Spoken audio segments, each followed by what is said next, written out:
Bottleneck is very dangerous part in K2, but for me, after bottleneck was more dangerous and more scary for me because it was one like vertical ice part that not in the way to go up but in the way to go down. It was so hard for me to come down, especially like it was a dead body hanging. I had very hard moments. When I was coming down from Everest, I saw a person die in front of my eyes, and you start questioning yourself, like, really? This person was a person just like me, with the same dreams, with the same goals, with the same kind of family, and you achieved that goal, and this person died. And then you realize, no, more than the achievement, me being alive right now is more important than summiting Everest. That being alive is more important than any of the achievements that you will ever do in your life. When we were in Camp 3, when we wanted to go for summit push, the weather was not good, and my Sherpa told me, Sarah, maybe we have to go down, because it was another company also, they cancelled the expedition because of the weather situation. And he told me, Sarah, maybe we have to go down, and it's very dangerous. Somebody died even last year in this situation. And I told to my Sherpa, I have to summit. You can feel, when I was in K2, yeah, it was one of my worst experiences in the mountain. Like, it took the joy of summiting K2 from me. Hello and namaste to everybody. I hope you guys are doing well. So here I am coming out with yet another super inspiring podcast for all of you. The guest in today's podcast, in today's conversation, is Sarah from Iran. Yes, she is an Iranian woman who summited K2 in 2023. She summited Everest just now in 2024. She has also climbed Amaradablam in Nepal, which is a very technical mountain. So I thought it would be very inspiring to speak to Sarah, because she is from Iran and life for women in Iran is very hard, and to come out of there and to achieve something which people around her would have thought is impossible. So what kind of mindset that requires, what kind of a journey she might have had, and her experiences in the mountains. She was there present when the Pakistani porter died on the K2 expedition. She shared her first-hand account of that incident, and we spoke about so many things, and it was a podcast packed with inspiration and stories from which we can learn, apply in our life, and grow as a human being. So without much further delay, here is the conversation I had with this super inspiring lady, Sarah. Here is Sarah on the mic with Parth. Enjoy.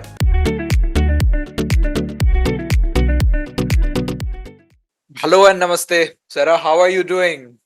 I'm fine. Hi, how are you? And thank you for having me today here with you. So happy to see you. No, absolutely. I saw your profile on Instagram, and I was very happy to see you achieve great things in mountaineering. First of all, the main why I feel so good about your achievements in general is because I know how hard life is in Iran, especially for women, right? So this is something I would like to ask you a bit about this, but coming out of that hard life and achieving something as hard as Everest or K2 or Amaradablam, I think that is amazing. Hats off to you. Thank you very much. So you just came back from Everest. You summited Everest in 2024 spring, which is just like a month ago, not even a month ago. Not even a month. I think it was 18 days ago. 18 days ago. 20 of May, I was on top of Everest. Wow. How was Everest, Sarah? It was, I can say, it was a different experience for me. And if you want to go back again to Everest, I would say yes. It was a really nice experience for me. It was beautiful mountain. But comparing to K2, if I want to compare these two mountains together, I can say like K2 was also one of my favorite mountains. K2 is number one mountain for me. and after that Everest. And K2 was quite technical mountain, and you don't have any place to rest. You have to continue like straight going up. Um, and the camps were so small. Like we had maybe 6, 7 camps in 6, 7 tents in each camp. But for K2, for Everest, I was surprised. It was the camps were so big. We had enough space, and it was not even technical mountain. It was more easier, but it was challenging mountain because it was like this difference of the 200-meter in mountain in Everest. It creates too much problems, as you can see. Some people died even. Mm, absolutely. And I will get into each of the mountains specifically to know details about your experience there. Yeah, As an Indian, I want to ask you a question because Iran as a country, we have heard a lot of stories. We have our own image of how that country would be like in our mind. So, to all of us who don't know much about Iran, can you tell us how life is there in general? What is the country like? I can say it's very nice country. Like the image you have from outside, most of it, like I can say, it's not true, and it's political, which I don't want to involve. And but I can say the people are, especially the ladies, are we have very strong ladies because with this, because as you know, the Federation of Climbing, they don't have any support on Iranian ladies, on climbers when they are doing this sport. And so I think I can say that I achieved these mountains, and then the achievement, I had another big achievement of, because you have to motivate yourself, and you have to stay strong beside all these negative comments that you receive from the environment, from the people around you. And you have to be like so strong to stay motivated and to don't stop. Mm. And yeah, and I can say, like, with all these negative things around, ladies, Iranian women are so strong in whatever they do. And it's, I appreciate Iranian ladies. Very nice, very nice. So, how did climbing come into your life? When did you start climbing? It was funny, like my dad, since I was born, since I remember, he's athlete's man, and he has very healthy life. So he was going to mountain every day, like at 4 o'clock in the morning. And one time he took me with him. It was really hard for me, and I didn't even like it when I was 12. 12. And slow by slow, I fell in love with the mountain. And even sometimes when he was not at home to take me to mountain, because in that time I was very young, so I was going by height. I didn't say to my family, so, and I didn't go to some of my classes, and I was skipping to the mountain. I was going to mountain. So that's how I fell in love with the mountains, And and I you continued. and you continued after. So what kind of mountains are there in Iran? What kind of peaks or Uh, we have quite a lot of mountains in Iran, and even in my city in Tehran, because I'm living in capital city. And we have 4,000 mountain here, and some many short mountains. And we have the biggest peak here is 5,700 meter. oh, Damavand is volcano mountain. Yeah, this is the highest.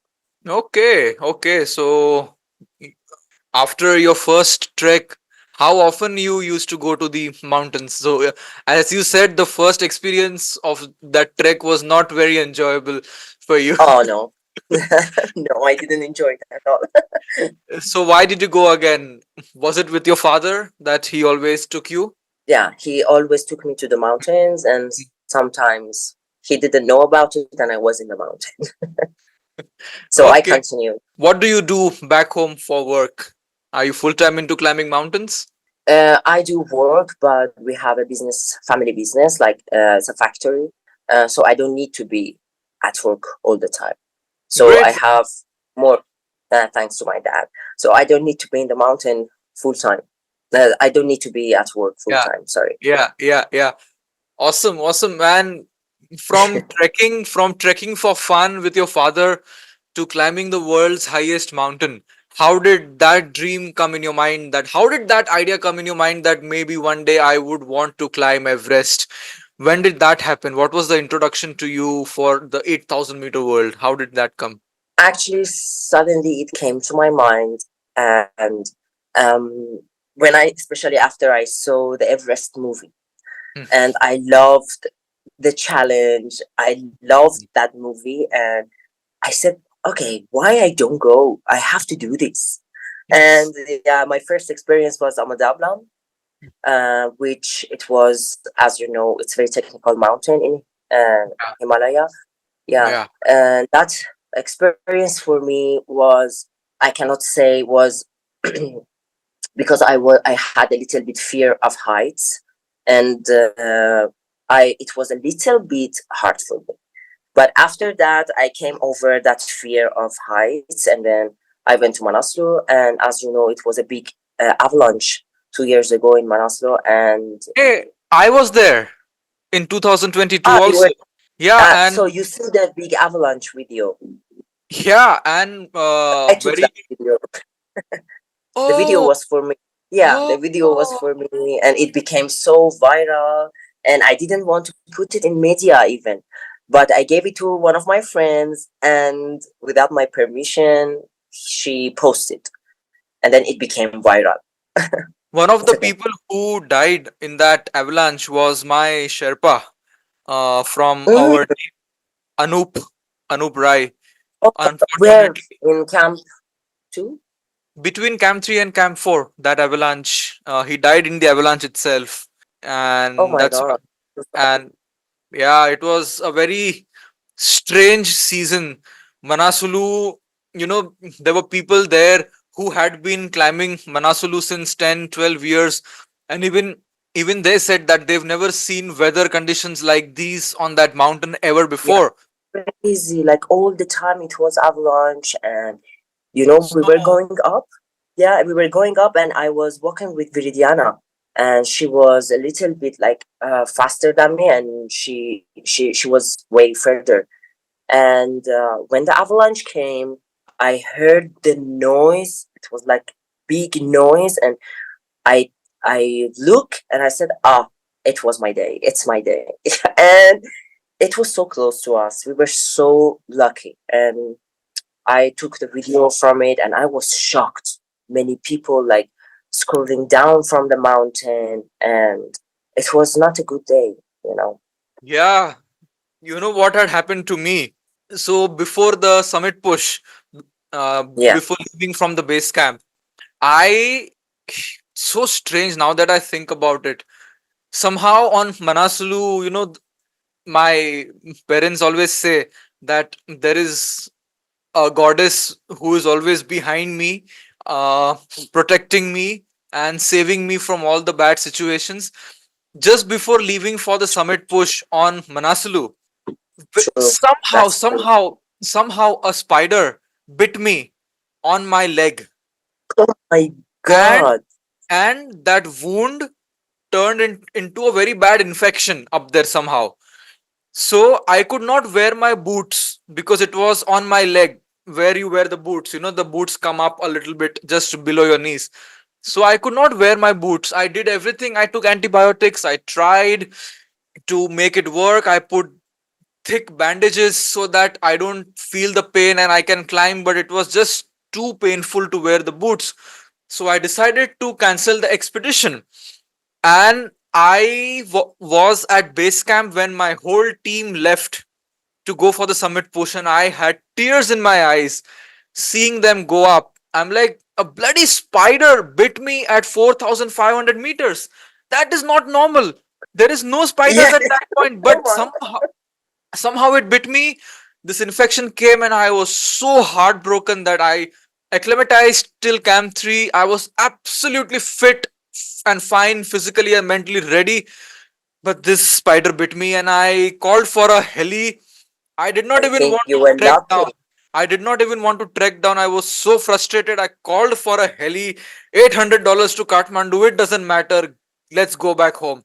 Now, when I came to Kathmandu with so much pain in my heart for not having to summit, the next day I was Yeah. sitting in a cafe. and I got a call from a friend of mine that, did you hear what happened to Satori team? I'm like, what? My heart stopped for a second. He was like, they were in an avalanche and there might be casualties, there might be deaths. And I'm like, what the hell? And then I got to know eventually that what happened. And then I was thinking, the spider suddenly came out of Yeah, you were nowhere, and laughing. it saved my life. But I was very heartbroken to see what happened to Anup, and a few of the team members also were very injured in that avalanche. So crazy Yeah, how things work, huh? yeah, it was really a very a hard year for Manaslu, and because everybody they say Manaslu is easy, this mountain is easy, that mountain is easy. No Exactly. mountain is easy. All the No, mountains they have their challenges. Like we can exactly. we could say like this year, for last year for K2, just one person died, Yeah. and but in Manaslu many people died. Yeah. I Yeah. don't know how many exactly, but more people died in Manaslu. Yeah. So Absolutely. So you are can you? say, yeah. Absolutely. Are you planning to go again this year? At the moment, like because of my family, so they are worried. Always they are worried when I go to mountains. So I maybe for some time I stay with the family and I spend time. But you never know. You never know. Maybe I go. I'm So planning to go maybe there. next year. Maybe next year. Okay. Okay. I'm Yeah, maybe. I'm definitely going there this year because I want to get that finished. Yeah, you cannot stay away from mountains for so long. It's You hard. know, it's hard. And after Everest, I went to Annapurna. No success. I had to turn around very close to the summit in 2021. Then in 2022, I went to Manaslu. No success. I'm like, what's happening? I forgot how it feels to stand on top of a mountain. So I'm training, and this year I will go again. But I want to ask you, so, yes, tell me, how did this idea of climbing these big mountains come in your life? You saw Everest movie, and then from there to Manaslu. How It did you would, train? yeah. How did you train to climb these big Uh, mountains? yeah, actually, I remember since because my dad was my superhero, and I saw that he's doing sport. He was training hard, and he has healthy life. He have healthy life actually, and He motivates me, and I start to train, and like but to get ready for my mountains, I was running bike and mountain. Like every day I was in the mountain. Even now I'm going because the mountain is so close to my house, like 15 minutes, 4,000 mountain away from my house. So Wow. every day I can go for my training, yeah. And then 1,000 meter every day I go for train, and after that I come home. I will have something, and then I go to gym for two Wow. 3 hours. I'm training in gym, and then it's done. But before K2, I remember for 1 month I was running and walking fast for 32 kilometers like every day, Oh, and plus mountains and gym. okay. So, this training plan or the trainings that you were doing, did you have a coach who was planning this for you, or you were doing it by yourself? For my gym, I had coach, and for my mountain, no, I didn't, because when I'm walking in the mountain, I feel more stronger when I'm alone. I can Hmm. concentrate. I feel better. Hmm. I can go fast. I can go slow. Hmm. So it's better to be alone.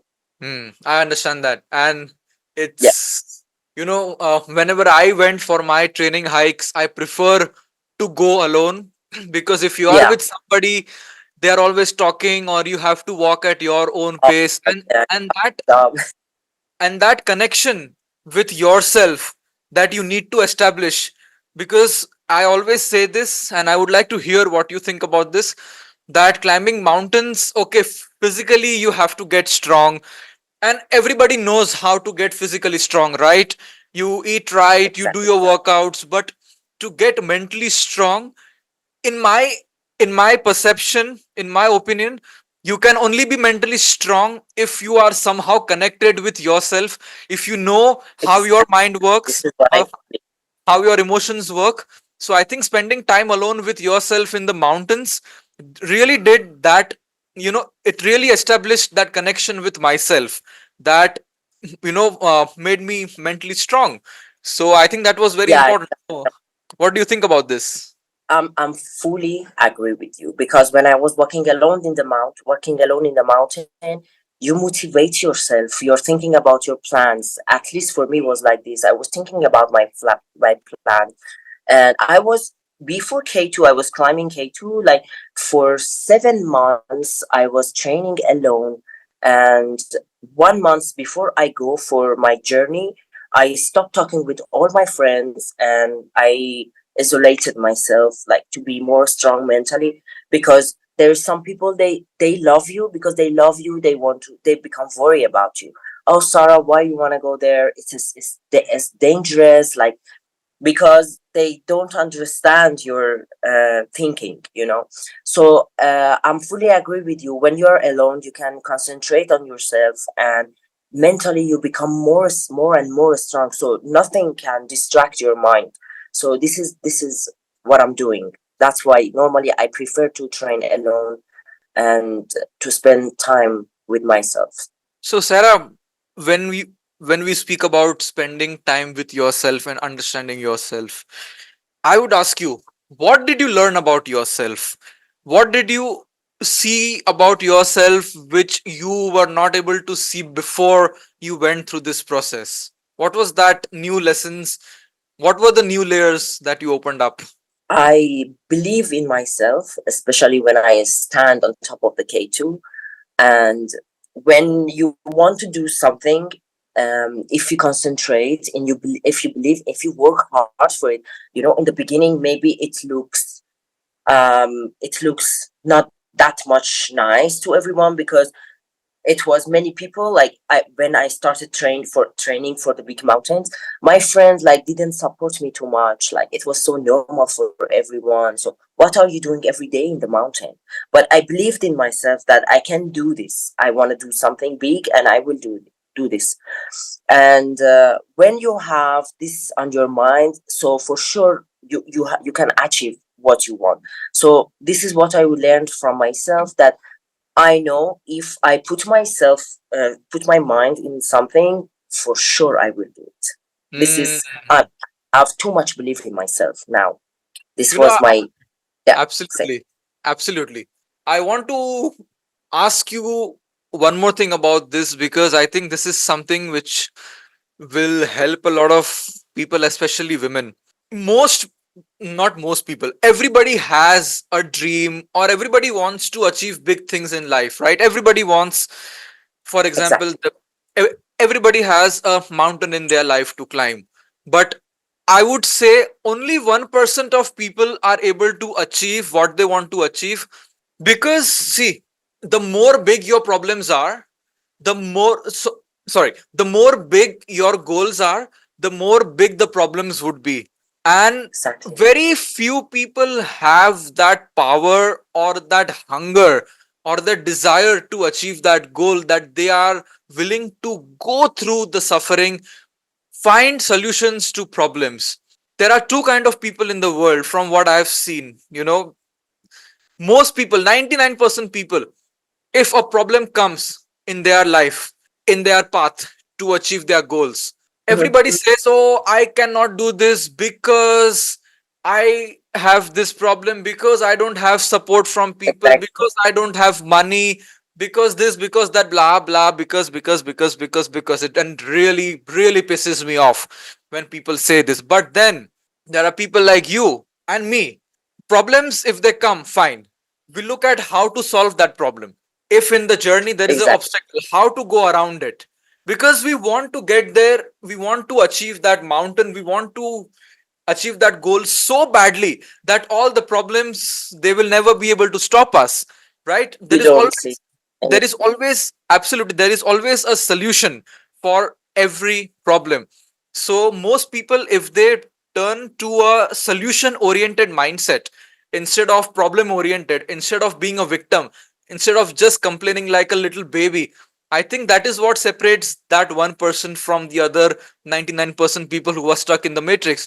So when problems came in your life, Sarah, like for example, when you said that your friends did not support you, how, what was that driving factor that made you push forward rather than listening to them or getting down mentally? What was that which drove you to go against all these obstacles? Uh, yeah. First of all, my goal was bigger than what people around me was talking about.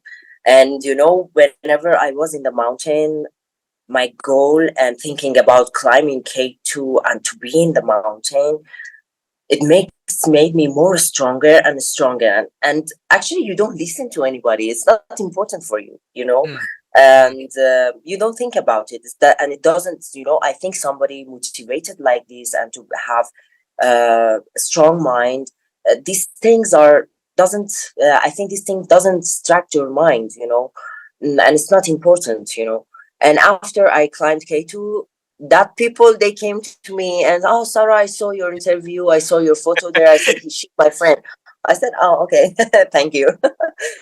Yeah, there is some people, as you said, they bring excuses, as I receive many messages from people while I was climbing K2 or Everest or other mountains, and they told me, oh, you're living my dream.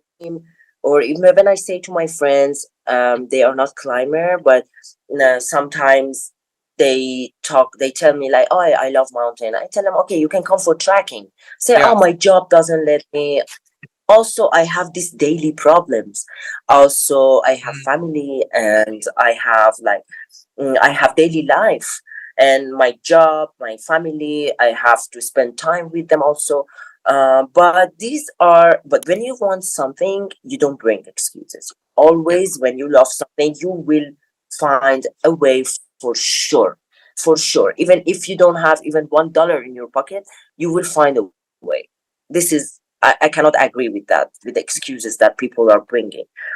And yeah, and they say sometimes I see some comments, if I had money, I could go to Everest. They have money, they go with Sherpa, they do this. They want to bring you down always. So even we can see there were people in the mountains in Everest. There were people that they are climbing, they had oxygen, they had two Sherpas, they have everything, like all the safety things, but they died in the mountain. So you cannot say uh, these things, that these comments are so negative and sometimes heartbroken. No, But okay. absolutely, Sarah. Absolutely. And I think you have raised a very important point here, which through this podcast, I would like to also share what I think about this. That Yeah. people who want to climb Everest, or people who have a goal in their life, but they are not able to achieve it because of whatever reason. And the only reason, as we said, is they give excuses and they don't want it enough. They have not tried. They are 100% to reach there. So what they do is they go on the comment section of the people who have climbed Everest or other mountains, and they find every reason to say why Everest is easy, or why Everest is not worth it, or why they will not climb Everest because it is easy, because it is Sherpa support or Oh oxygen my God. support. All the excuses that they give to make their failures look okay, to make themselves feel better for not having achieved it. Exactly. And as you said, that even with Sherpa support or oxygen, people still die because people forget that Everest is still 8,848 meters high. Almost Everest is 9,000. still, that altitude is still death zone. That altitude is still a place where the oxygen saturation in the atmosphere is only 33% of what we breathe here. The temperatures go up to minus 40, minus 50 degrees. The conditions are still the same. Okay, the support has become a little bit better, but you still have to walk on your feet. Nobody is going to carry you, so you need to prepare hard, and it is as hard as it has always been. So these keyboard mountaineers who sit at home and comment about all the nonsense, there will always be losers. There will always be people who will spread negativity, and as they say, the hate always comes from bottom people to the top people. Yeah, And exactly. Exactly. You always hear like negative things and like nonsense things from uh weak people always. And ye- they don't see our hard times there. Mm, That like I had hard times. My friends when they come down from summit, we are talking with each other. So but uh we don't take video, we don't take photos from the things that happened in the mountain from our hard times. So they judge like, but they have to be in that altitude to see mm. what will happen to them. Yeah, absolutely. Yeah, And so one of the biggest problems which people have before going to Everest, I'm sure a lot of people also ask you, is how to raise the money, because it takes 40 to 50, $60,000 to climb and Everest, right? even more, up to sometimes $200, two three Oh, hundred dollars, depends on the service. $200,000. Yeah, Yeah, it absolutely. depends So to the service that you take. absolutely, absolutely.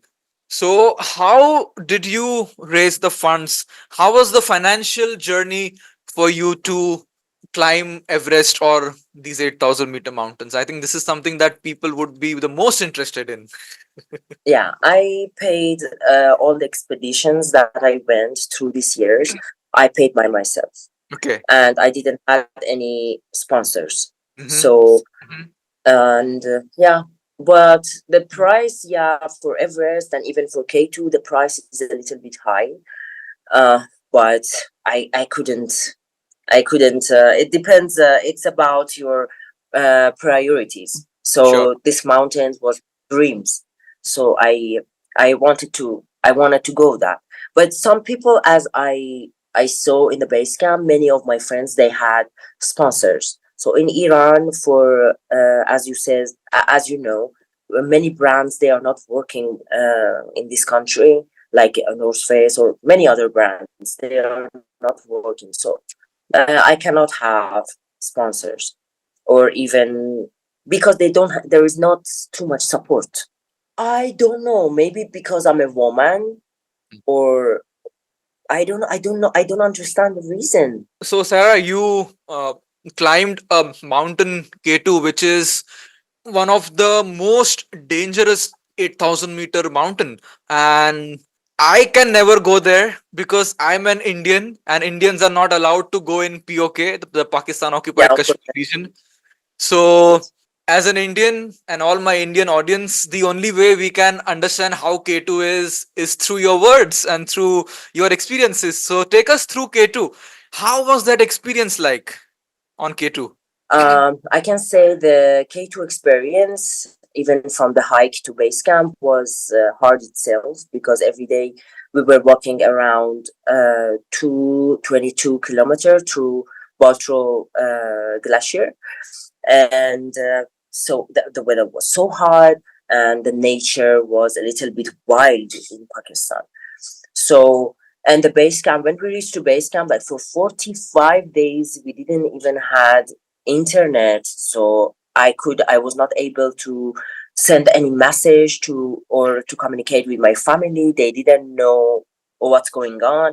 But sometimes I was able to call them like every 2 weeks and to say, "Oh, mom, don't worry. We are spending very nice time here. Every day we have like celebration in the base camp. Don't worry. Now we are enjoying time." And so I was worried, and I didn't want to make my mom worry because she knew that already I'm in K2.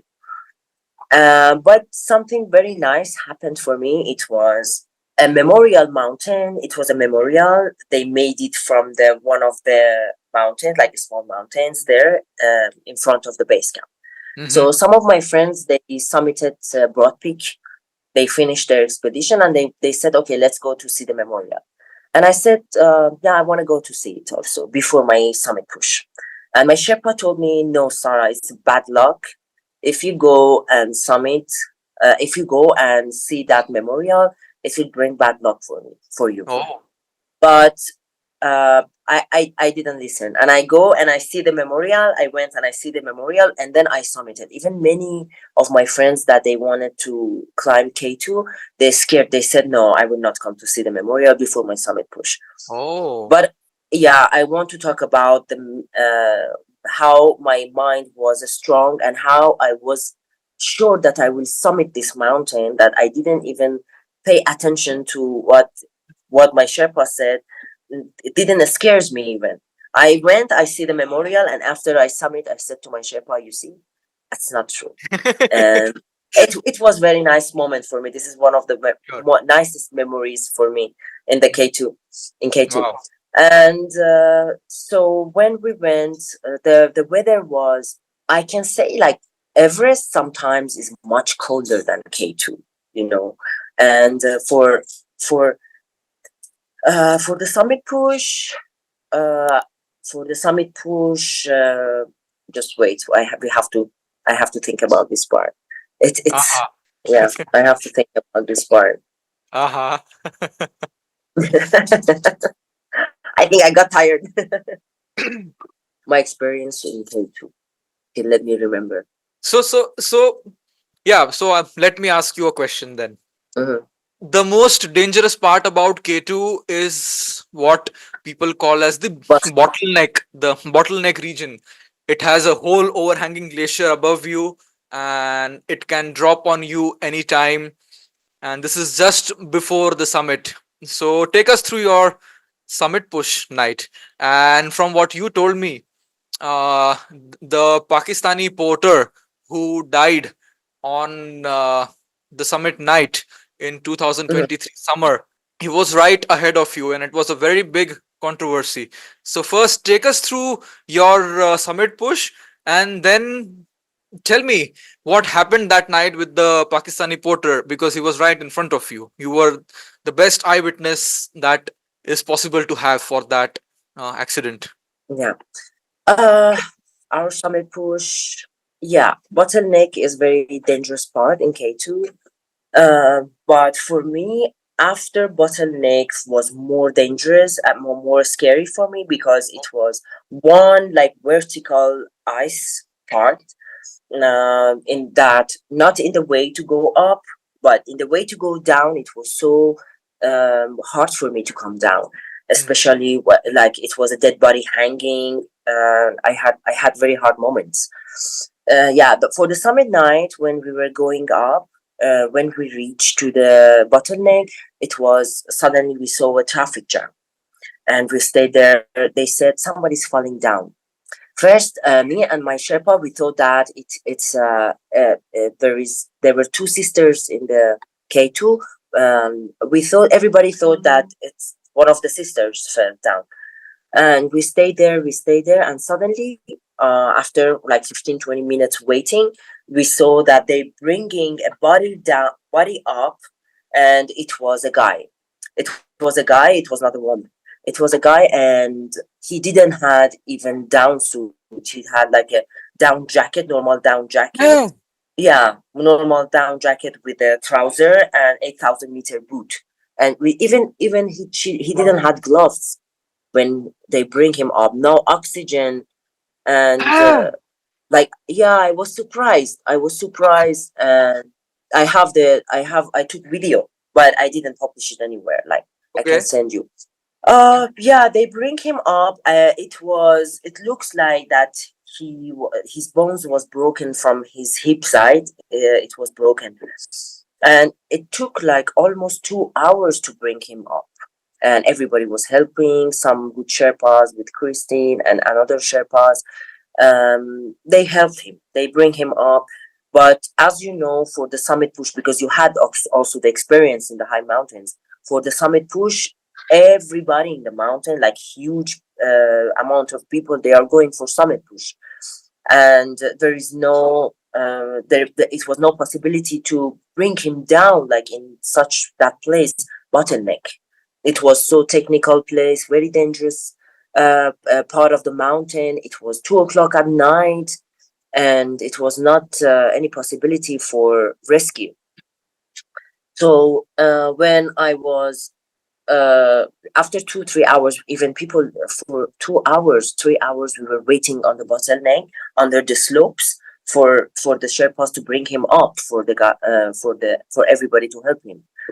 People was also, they say no, people, they were passing from a live person, and people waiting for 2 3 hours in that in that dangerous section of K2. So after 2 3 hours, they told us, okay, you can go and pass. And when I was going, he was still alive, but he was in very bad condition. He was just breathing, and he was just alive. And yeah, in the way to come back, I saw him that unfortunately he was died. Even when I finished my experience and I came back home for 1 month, I was not in good mood, and it had a very bad effect on me. Like, I was thinking about it. And I was all the time asking my mom, it was my fault. You think it was my fault? And even my family, they told me you couldn't do anything about it. I couldn't save him. So maybe we have to cut this part. No, I think it's okay. Why should we cut this part? I think it's okay. This is the truth about climbing mountains, right? People think Yeah. it's all nice and summit photos, and they always see the content with, background music behind it, which is inspirational and motivational. But this is No. another side of climbing mountains, which is a reality. And I think most of the people who will be watching us would be people Mhm. who want to climb mountains, so they should be aware that things happen like this. So it's okay. And when you saw that person die, or when after he died, and when you came back home, Mhm. what Yes. what did seeing death in front of you in the mountains made you think? What were you thinking? What were you questioning? What was that whole mental space like? Because I have been through this also, and I know that after you see somebody die, the joy of standing on summit or all that, it means nothing. you know People around you will be very happy that, oh, you Yes. submitted, but you yourself, yeah, you'll be in a very different space. So how was that space for you, Sarah? When we came back from the summit to base camp, I was feeling so sad, and I was like, I was tired, and I saw something like that. I was not happy. Even when I came back to my country, as you said, like all the people around me, they were so happy. But I can say, like, for 1 month, I couldn't talk with anyone. I spent full time with my family. I didn't go anywhere, and even I couldn't start my training for 1 month. And then my mom, she was talking to me, my sister and my family, they support me too much. They were trying to convince me that you couldn't do anything in that altitude. It was like, when Sherpas, they are so professional, they couldn't do something for sure. Mm, You couldn't. So mm, mm, so mm. yeah, it was one of my worst experiences in the mountain. Like, it took the joy of summiting K2 from me. I can completely understand. Completely Yes. understand. Because when I was coming down from Everest, I saw a person die in front of my eyes, and you start questioning yourself, like, really? This person was a person just like me, with the same dreams, with the same goals, with the same Exactly. kind of family. And for and you achieved that goal, and this person died. And then you realize, no, more than the achievement, me being alive right now is more important than submitting Everest. So it puts things in perspective that being alive is more important than any of the achievements that you will ever do in your life. And Exactly. so, so yeah. So You can feel, when you are in the, for me, like when I was in K2, I could feel the death after bottleneck. I can feel, you can feel it, like, because it's oh, very dangerous, especially when you are coming down uh from K2. Like, wow. the I could, like, the weather was not good when we were coming down from K2. The weather, but the terrible wind was there. I can Maybe the wind was 70, I can say. very strong wind in K2 when I was coming down. Like very strange noises. It was in the mountain because of the wind. Yeah, people they hear, like as you said, nice photos on the music back of with the music background. So this is not what they see. There's much more challenges. Like even in the base camp, even when you're spending time in the base camp, like you have to wear a clothes like for 2 3 weeks. You cannot change your clothes, and you cannot take shower. You're struggling for for the restrooms when you want to go to toilet. Like it's so cold, you cannot come out of your tent. It's not easy. It's not easy. You cannot even eat food. I remember in Everest base camp, whatever, I in camp 4, I couldn't drink. My water was finished. My Sherpa bring some hot water in my tent, uh, in camp 4. Like I gave a little bit water to my friend because she didn't feel good, and after that she became frostbite, 2 toes on her feet.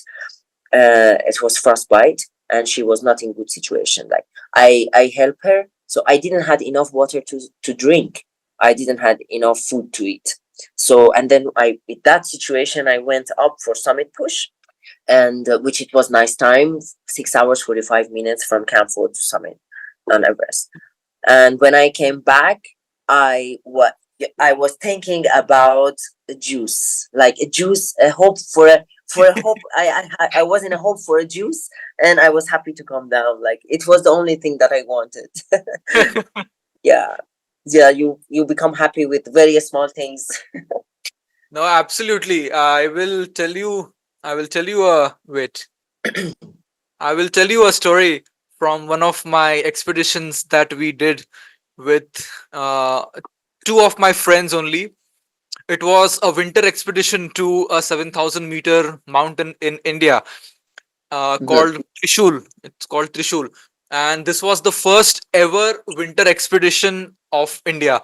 So it was a completely new thing that we were doing. And Trishul is known for its bad weather. Even in the Uh, season, even in the climbing season, the conditions are very hard. It's full mhm. of avalanches, and many people, including a very dear friend of mine, in 2022 we lost 8 people there in an avalanche, just like that, you Oh, know.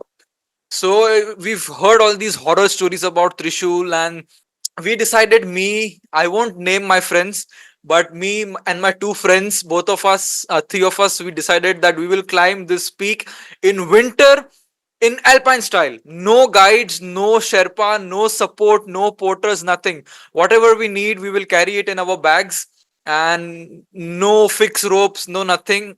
Pure, simple Alpine style. Like, you know, it was.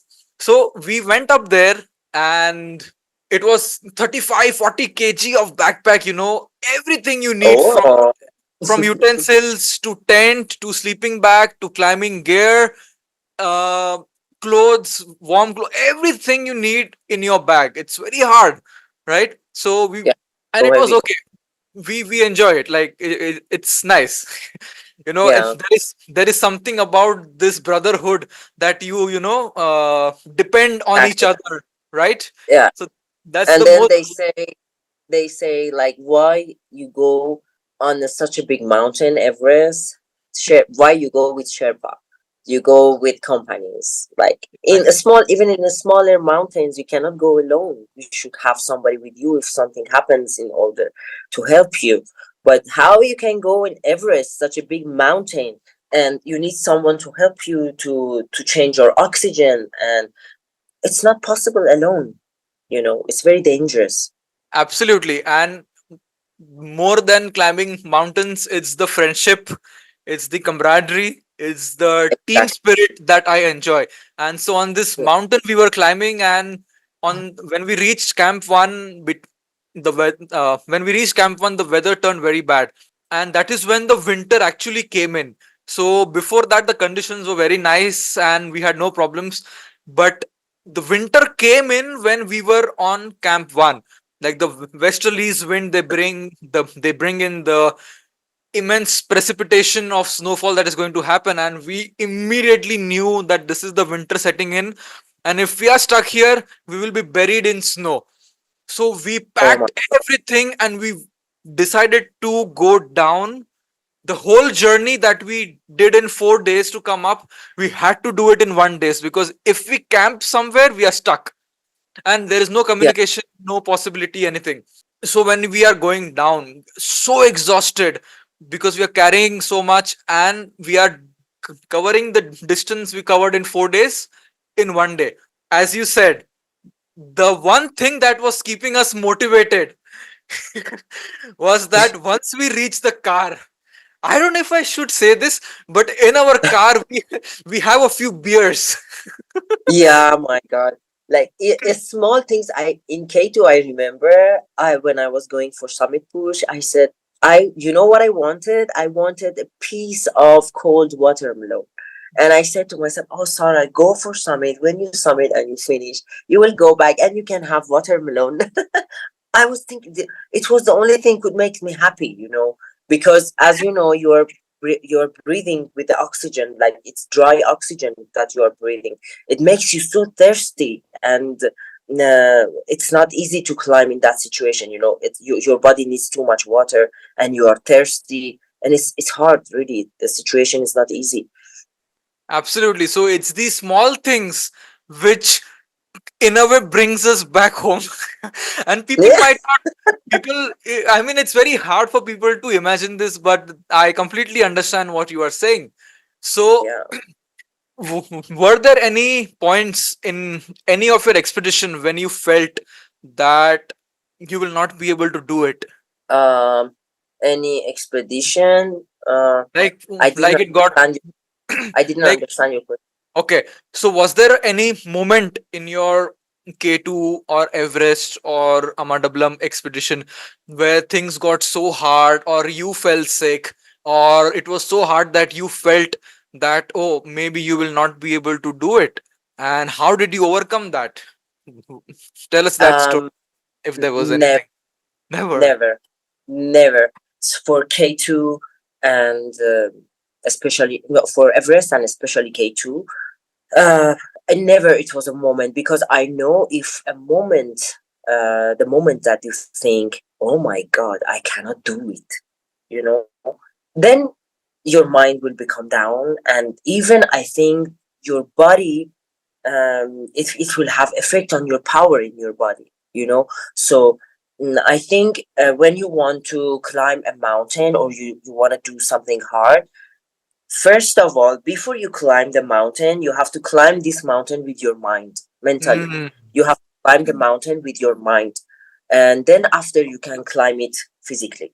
So if there is a moment that you think, oh no, I had also, of course, I had very hard moments, uh, on K2 and even Everest. I had hard moments because, of course, because it's not easy situation. You are in altitude, but it was not. I remember when we went, when we were in Camp 3, when we wanted to go for summit push, the weather was not good, and my Sherpa told me, Sarah, um, maybe we have to go down, because it was another company also, they canceled the expedition okay. because of the weather situation.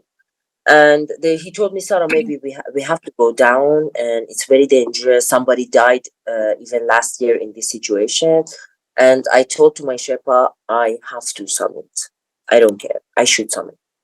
And everybody, I remember, they went for summit and 8 o'clock in the evening, but I went at 4 o'clock, 4 or 5. I moved fast. I moved more earlier, for the summit push. So yeah, but I believe when you want to do something, you have to keep your mind motivated. You should be strong till, since you want to start the expedition, since you want to go out from your house, till you go back down to the base camp, and Hmm. you summit, you go back. So Hmm. if there is one moment, this is my belief, if there is one moment that you become weak mentally, or you feel like, no, I cannot do this, so for sure you will not do it. or at least you will lose 50% of your power. So you have to stay motivated. Very true. Very, very true. How Yeah. how was it? How was it standing on the top of the world? How did you feel on the summit? Everybody asks me this question. Of course. Can you believe I when last yesterday, because I put a question box in my story. Yes. I can say more than 10 people they asked me, what did you feel on top of the world. So I said to my sister, I don't know, what did I feel like. I think like, first of all, you feel like, oh, I did it. I'm standing on the highest point on the earth. Like, it's just more, I think mostly it's just a feeling that you experience in that moment. And it's very hard to explain about that feeling. You know, it's not easy. It's just a feeling of a big achievement. Like, you feel like all the hard work that I did, like I could do it. And especially when my Sherpa told me, Sarah, from the elite expert, we were the first that we are standing on on the Everest. So it was amazing moment. It was amazing moment for me. How was the view for you? Ah, we didn't had any view. No, no view. No, on top of the Everest, no, we didn't had any view. It was foggy. Oh, okay. Uh, yeah, I didn't had any view. But when we went for summit push before the Hillary step, uh, 2 hours earlier, I saw the sunrise. It was so beautiful. The best view I've ever seen of sunrise in my life. It was Wow. so nice. Yeah, Wow. and I put the video in my page also. Yes, absolutely. And the best moment for me also, as you said, was seeing the sunrise. And I reached the summit at 5 a.m. and that sunrise, and Yes. I had nobody up there. I was alone by myself. I climbed from Tibet. I didn't climb from Nepal. I climbed from Tibet side. Yeah. So the day the viral photo that Nims Dai took, you remember that viral Yeah. photo of Yes, I remember of the so traffic. traffic, exactly. So that was the photo taken on the same day when I submitted. But I climbed from the other side and there was no traffic, nothing. I was having a whole different experience. And this crowd before it reached the summit from Nepal side, I reached from the Tibetan side, and I, as you said, the sunrise was absolutely magical. Yes, And yes, it's beautiful. I had seen this view in pictures, videos, documentaries, but when I saw the view in front of my eyes, we had clear morning, and I was like, it is 100 times. You were lucky. I couldn't see anything. Maybe You you will have you to will go climb. back to yeah, Sir, maybe I have to go back again. You will go back again if you have the chance one day.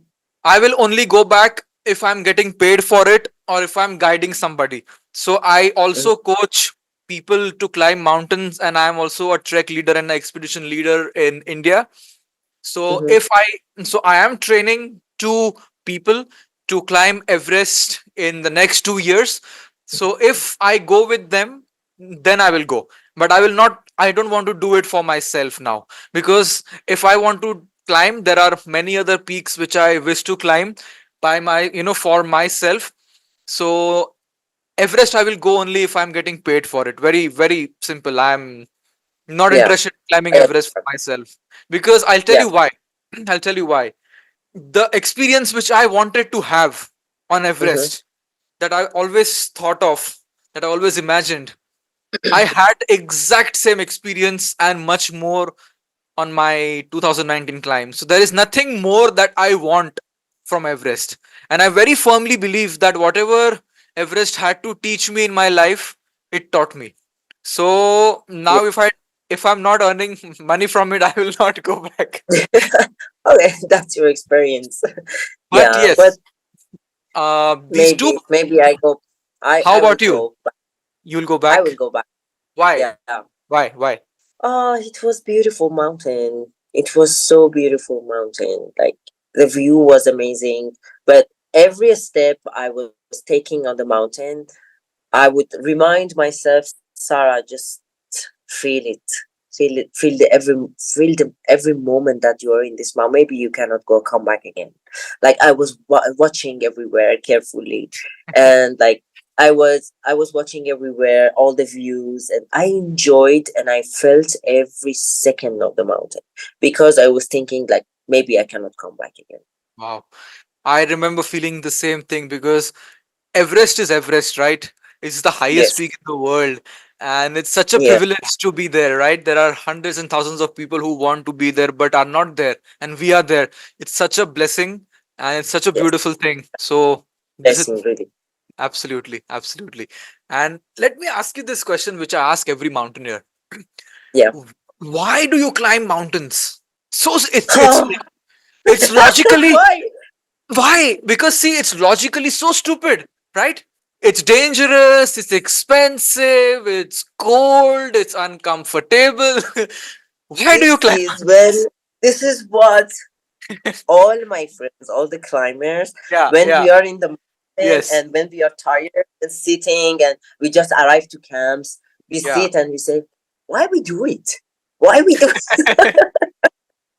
It's a question that climbers they are asking each other. I think the people they climb they love to climb mountain. They are so special people. Hmm, They have like a very special mindset. They are very open-minded people. Like hmm, they want to see and they want to experience things that nobody can experience. And hmm, they love the challenges. They don't like easy things. They are hmm. the warriors in real life, I think. That kind of people. Like maybe mountains makes you like this or you are like this. That's why you go to mountains. Absolutely. You know, a lot of people ask me this question, why climb mountains also? And more than people asking me, I ask myself this question. And over the years, the answer has evolved. Every time Yes. I ask myself, there is always a new answer. And right now, I want to share something with you and the audience as to why I climb mountains, which I also never thought before. But I think, Mhm. but I think human beings are not designed to live a comfortable life. If you look at the history of human beings, we were Yes. always people who were out there hunting, gathering, always Yes. uncomfortable, always on the edge. So, first reason I think there is something biological inside us that does not allow us to sit in a comfort zone. All the people who have so much money and comfortable life, everything that they ever dreamed of, but still there is something that is not making them stable or satisfied. I think the reason is that they don't have any adventure or anything to do in life which allows them to go outside their comfort zone, because outside your comfort zone is only when you will learn something new about yourself and about the world. Yes. You know, I think, see, comfort zone is like a bubble. You are inside that, and inside that bubble you have learned and understood everything. So if you remain inside there, there is nothing more Uh, to learn. But if you step out, exactly. then there is so much to learn about yourself and the world. So I think people who don't put themselves into suffering are people who will live a life not full of satisfaction, and somehow they will always be unhappy. And I think that is what Exactly. adventure is. See, there are two kind of people, right? Some people's life situations are such that their life is hard, right? You know, they are born into a family where life is hard, or they are born into a country where life is hard. So they don't need extra adventure. Their life is an adventure. But for people like Yes. me, for example, my life is comfortable. I have a good home. There is, life is comfortable.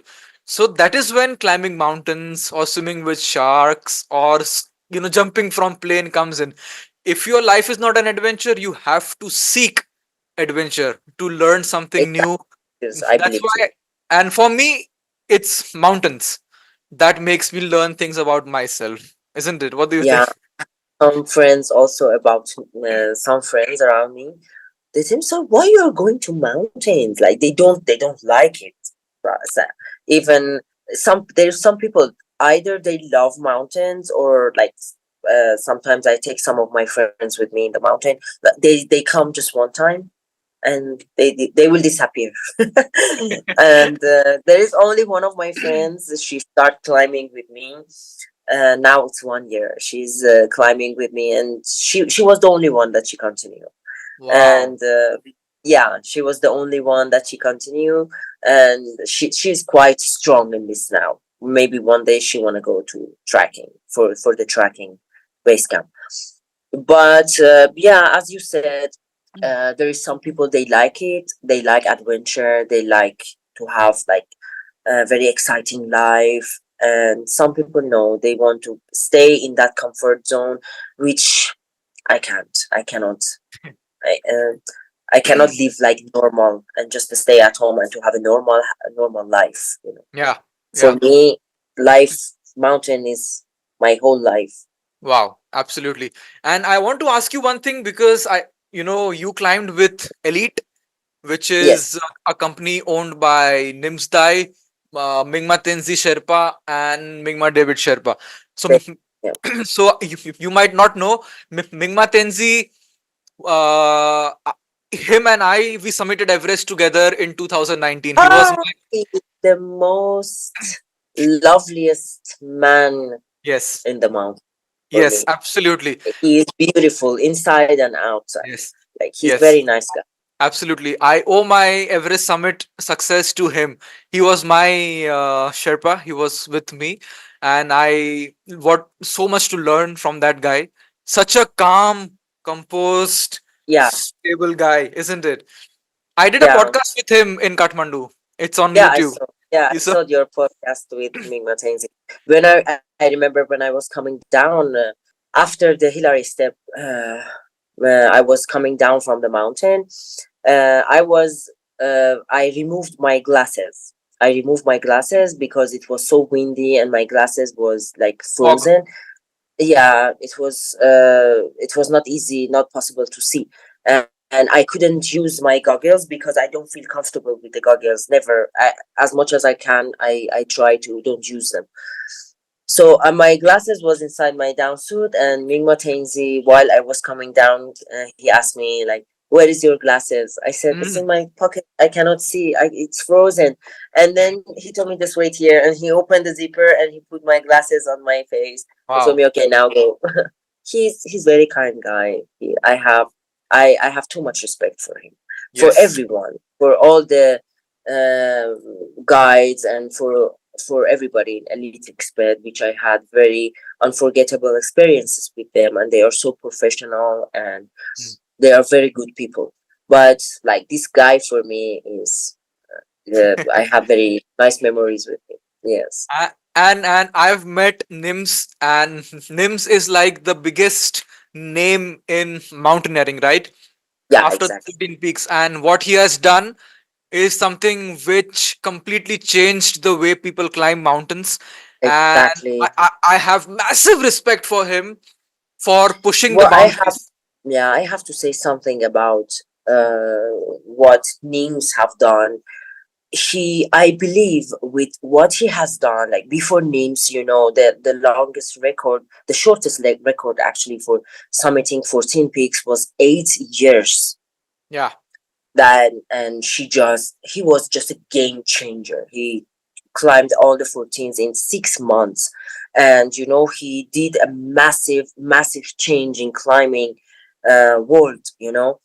After Nims, everybody was going to Nepal for climbing. People, they understand. Oh, okay, we can we can summit mountains in the less than 8 years. We can summit all the 14s in 1 year, 2 year. Like, he showed a different perspective of the Mm, mountain to mm, the whole people in the world.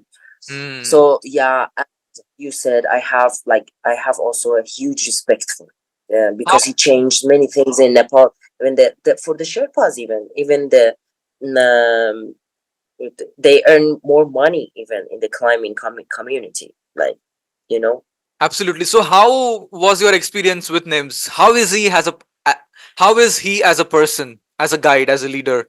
How is it to be around him? uh, yeah. Normally, like in Everest expedition, most of the times he was not in the base camp, so unfortunately we couldn't see him a lot. But as my previous experiences with Nims, I know him as a very nice, kind, and he's very humble and he's very strong. I this is my experience with him. Like he's so supportive. Yeah, I know him as a very humble person, and yeah, I have very huge respect for this man. Awesome, awesome. And I, so what's next for you, Sarah? I'm thinking, because I choose mountains not because they say, oh, this mountain is dangerous, this mountain is like that, this mountain. Um, I choose with my feelings. Like Mm, Everest was the biggest mountain for me, and K2 was a challenge with myself. I wanted to know my ability in climbing and my power in climbing. So next one, I don't know. mhm. I don't have any feeling about. Awesome, No, you awesome. but Before we end this conversation, I want to ask you, is there something you would like to say to all the young people, men, women, who want to climb mountains or who have goals in their life and they are yes. struggling at some point? What would you say to them to take them to the next step in their goals? I think all the people they have to everyone like especially the young people they should have something in their mind to achieve it, like to have an achievement, some a goal in your mind to have an achievement. It's very important in the life. It can like help you to grow your Mm, personality.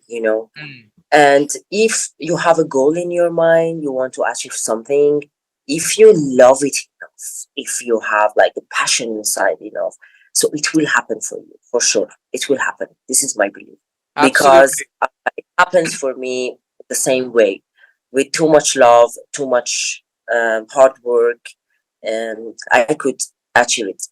Absolutely. And people like you are what the world needs, because you show the world that no matter what your circumstances is, no matter how many hardships come in your life, if you have a Yes, goal in your life, through hard work, persistence, and being strong mentally, you can achieve whatever you want in your life. And I'm that, very, very glad to connect with you and be able to share your story that, with the world. I'm sure this podcast has inspired a lot of people. And for people who are watching, I'm linking Sarah's Instagram in the description below. Please go be a part of her journey. She has a thank very you. she has very nice pictures and videos from her expeditions, so Thank it'll you. be something nice to watch. And I really wish you all the best from the bottom of my heart, and I hope that somewhere in the mountains we meet and we are able to record the next podcast face to face, maybe sitting on a base camp Yeah, sure. somewhere, who knows. Yeah, hopefully we will do it. But yeah, Awesome. thank you for having me today, and it was so nice to talk to you. And yeah, I hope one day for sure it will happen. We will meet in the base camp, and our next podcast will be in the base camp. That'll be nice. That'll be nice. Yes, yeah, And I, sure. yeah, thank you so much. Thank you. It was so Thank lovely to you. talk to you. I Thank you. enjoyed it really. I had I'm nice glad. time. I'm glad. I'm Yeah, glad. Thank you so much. thank you. Thank you. Thank Bye. you. Thank you.